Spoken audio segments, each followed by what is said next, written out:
Hello বন্ধু, সবাই কেমন আছে? আশা করি ভালো আছে। আর এইভাবে কিন্তু চানাচুরটা তৈরি হচ্ছে। অনেক অনেক মাল কিন্তু এবারে হয়েছে। আর কি কি ডেমো তোমাদেরকে দেখাবো। আগের বারে কিন্তু আমি তোমার চানাচুর কিন্তু দেখানি, সেইটুকু হয়েছিল সেইটুকু দেখেছি। কিন্তু এবারে চানাচুর হয়েছে আর 2 রকমের চানাচুর হয়েছে। অবশ্যই এখানে কিন্তু 3 রকমের চানাচুর পাওয়া যাবে, যেখান থেকে ঝাল মানে বিভিন্ন ধরনের একটা সবকিছুই পাওয়া যাবে প্যাকেটে। আর প্রচন্ড প্রচন্ড আজকের দিনটা মানাচ্ছে। প্রত্যেকদিন আলাদা আলাদা প্যাকেট হয়, আলাদা আলাদা লোক মাল করে। তো আজকের এগুলোই হয়েছিল, ঝুড়ি ভাজা, তারপরে এগুলো কি বলে আমি জানি না, চানাচুর হয়েছিল। তারপরে ওই ঝাল বুট টাইপের কিছু একটা হবে। তারপরে বাঁধাকপি আর কি বলে এগুলো, যে বাদামের প্যাকেট, তারপরে ছোট ছোট যে টালের প্যাকেট হয় সেগুলো, তারপরে ঝুড়ি ভাজা। তো একদিনে এইগুলোই আমাদের প্যাকেট হয়েছিল। আজকে সেগুলো দেখাচ্ছি। মানে আজকে প্রচন্ড পরিমাণে মাল হয়েছিল।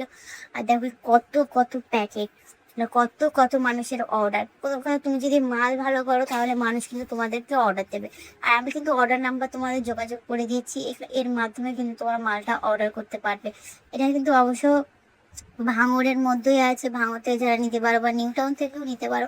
বা এগুলো কিন্তু মাল কিন্তু অনেক অনেক দূরে যাচ্ছে, দূরে আর কি যায়। আর যোগাযোগ নাম্বার আমি অবশ্যই দিয়ে যাবো। ছাড়া মুদিখানা দোকানে গেলে কিন্তু খুব কম দামে তোমরা মাল পেয়ে যাবে। আর বা যারা তো পাইকারি মাল কেনো তাদেরকে জন্যও কিন্তু এটা বেস্ট অপরচুনিটি আছে, যে এখান থেকে তোমরা মাল কিনে কিন্তু অন্য জায়গায় বিজনেস করতে পারবে। এখানে দাম অনেকটাই কম। তো অবশ্যই তোমরা এই যোগাযোগ নাম্বার দিয়ে দিলাম, আর এর দ্বারাই তোমরা যোগাযোগ করতে পারবে। আর এখানে কিন্তু মালের কোয়ালিটি বলতে গেলে বেস্ট কোয়ালিটি, তোমরা একবার না খেলে বুঝতে পারবে না। সেই জন্য এখানে প্রচন্ড পরিমাণে অর্ডার। আমরা বেশি দিন হয়নি খুলেছি, মাত্র 2-3 দিনই হয়েছে, কিন্তু এর মধ্যে আমাদের অনেকটা পরিমাণে অর্ডার এসেছে মালের জন্য।